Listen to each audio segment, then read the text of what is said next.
everybody, and welcome to Top Comics to Pre-Order in a Flash. I'm Andy. I'm Matt. We're here with Infinity Flux Comics out of Chattanooga, Tennessee, and this is our really quick show where we show you some of the biggest and best books that you can pre-order by this weekend so you don't miss out on any of the comic goodness. And there's a lot of good, so head over to infinityflux.net right now where you can do your pre-orders, place them so you don't miss out and you don't show up late and there's nothing left for you. This guarantees that you get the comics you order, whether you're local or we mail them to you. Yep. We're good either way. Yeah. So let's get into this week's books. And I'm going to start it off with Absolute Power Origins. This is, I think, our only, we've got the regular Absolute Power, we've got the Task Force 7, and this one are your, kind of different titles around Absolute Power. So Origins is going to be 3 issues and basically tell the origin of Amanda Waller, the untold tale that we've never heard.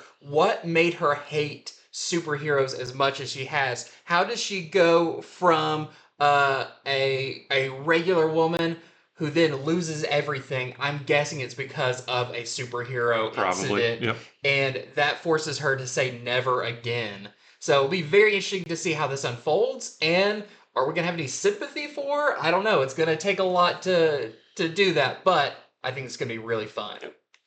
Next up is The Nice House by the Sea, #1. This is the follow-up to James Tynion's Nice House on the Lake that was extremely awesome. And this one actually kind of sounds very similar. There's a woman named Max who invites a group of people to this big extravagant house. They're all masters of their fields, titans of industry, basically the best and brightest of humanity. But they don't know her, but she knows all of them. And then when she tells them all about their destiny, that they have been saved by a disaster to carry the flame of civilization, they all jump at the chance. Awesome. Next up, welcome to What If Donald Duck Became Wolverine? This sounds really fun. This is celebrating the 90th anniversary of Donald Duck and the 50th anniversary of Wolverine. And what I'm getting from this is Old Man Logan vibes, because it sounds like we've got Pete Skull, who I'm guessing is Big Pete, but he's Red Skullified, has turned Duckburg into a hero-less wasteland. And Donald has kind of hung up the claws and is just enjoying a leisurely life until Mickey Hawkeye and Goofy Hulk show up at his door to get him to come out of retirement and help them stop him. Also by helping him relive some of his greatest moments. So we're going to see some of Donald Wolverine's greatest moments. So I'm guessing it's going to be some fun throwback images too. So don't miss out on this one. It sounds a ton of fun. Next is EC's Epitaphs from the Abyss, #1. This is going to be a 5-issue miniseries, and this is kind of sort of the return of EC Comics. This is actually being published by Oni Press, but they are bringing back the EC Comics brand, who were the publishers of some of the best horror, sci-fi, fantasy books from the Golden and Silver Age. These books are going to have multiple stories in them from a bunch of different writers and artists. And this first issue, I'm not sure if all of them are going to be, but this first issue is going to be 40 pages and features 3 different stories of terror, torment, and tension in the EC tradition. Yeah, very excited for the return of EC. Yeah. Next up, we've got Werewolf by Night Red Band. So don't be confused. There is a Werewolf by Night Blood Hunt book coming out. This is separate. Yeah. This, even though it does reference the Blood Hunt in it, the other one is about the new Werewolf by Night. This one is about the classic one, Jack Russell.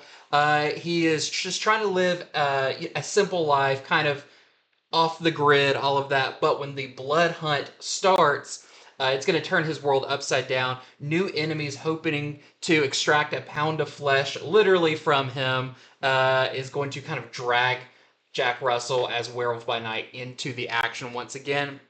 So the Blood Hunt issue actually comes out July 3rd. This comes out later, and this is a Red Band book, and there's no regular edition. Right. This is only a polyback, so expect the kind of over-the-top violence and stuff that you were getting from the Blood Hunt Red Band, but this time with Werewolf by Night. Next is Hello Darkness #1. This is a new anthology book from Boom, and it's going to feature different stories of horror, fantasy, and mystery, all from an all-star cast of creators. And also, the first 6 issues of this series are going to feature a new Something is Killing the Children story, as well as a bone-rattling new serialized tale by Garth Ennis and Becky Cloonan. So Boom is really good at horror stories and things like that, and this is their new book showcasing all of that. Next up, we got Spawn Kills Every Spawn #1. This sounds really fun. So this is going to be a 5-issue miniseries, and basically it's just about this little Spawn learns that he isn't the only Spawn in the multiverse, and also he's not the coolest Spawn. So what does he do? He just tries to eliminate the competition. So imagine over-the-top Spawn's hunting Spawn, a la Deadpool kills the Marvel Universe, that kind of thing. But this time with a little Spawn seeking his comeuppance. And next is Black Widow Venomous. I do believe this is a one-shot that will redefine Black Widow's relationship with her symbiote and sets the stage for her appearance in the upcoming Venom War storyline, where there is going to be a big battle between everybody that's wearing a symbiote, and I guess she's going to be one of those people.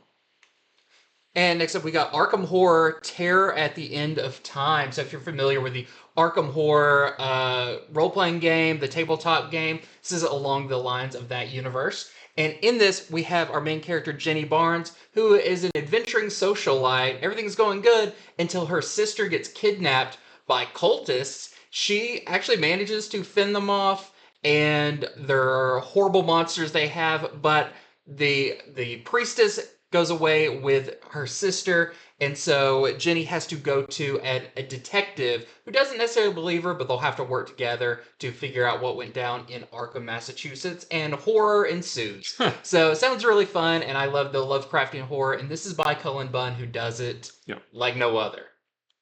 And last is something that we don't normally feature on this short video, but this is kind of a big deal. We wanted to talk about it. So we have both the DC vs. Marvel Omnibus and the Amalgam Age Omnibus are both up for pre-order this weekend. They are both $150 each. The DC vs. Marvel book will reprint a lot of the one-shot DC and Marvel crossovers from the late 70s all the way through the 90s. And then the Amalgam Age Omnibus will collect the DC vs. Marvel 4-issue miniseries from the 90s, and then all of the Amalgam Universe books that were created as a result of that. I do believe this is the only time this is going to be printed, so if you want these stories, if you want them all collected together, this right here is pretty much your only chance to get it. That is it for Top Comics to pre-order and a flash. Thank you so much for watching. Remember to head over to infinityflux.net right now, where you can place your orders for these, plus tons of other stuff on there to check out, so don't hesitate. And we've got our show coming up on Friday, where we'll be going over these books, plus a ton of other ones, their variants, all that good stuff. But we like to give you a little bit of a head start in your ordering. So thank you so much for watching, and until next time, see ya.